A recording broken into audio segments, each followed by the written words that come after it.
Hello, good afternoon. I have something to say to this hyper grace preaching that is flowing all over the town and is encourage people to commit sin even the more. That is not what Jesus taught us. That is not what the Bible says. The Bible says in the book of Romans, it says, shall we continue in sin that the grace may abound?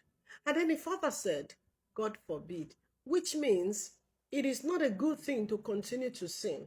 Okay, now, I heard a preaching from a pastor saying that if Jesus actually came from heaven to this earth to come die for your sin, then why should he now destroy you when you commit sin? Hello.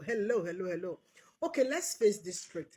I see parents going out on the street, taking their own hard-earned money to buy koboko, to buy cane, to buy every kind of things to put their children straight. Why do you do that? Hello, sir. Hello, ma. You that is preaching hyper grace. Why do you carry your money to buy things to put your students, your children aright?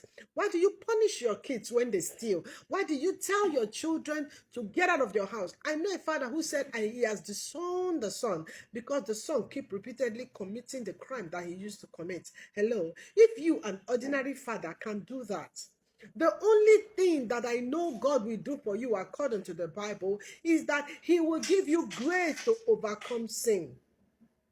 If you find yourself in sin, it's not because God has given you the privilege to sin, then you will not remain in that sin. No, you should do everything within your power to come out of that sin. The Bible says, work out your salvation in trembling and in fear. Why I see you people are preaching this hyper grace movement or this thing about committing sin and God being on the throne, seeing you and being careless, is because you don't fear. You don't fear this God that created you. You don't fear this God who offered his own son on the cross that you might be saved. You are not afraid. You don't fear God. Do you think God is your father? Do you think God is your age mate that you can just use like that?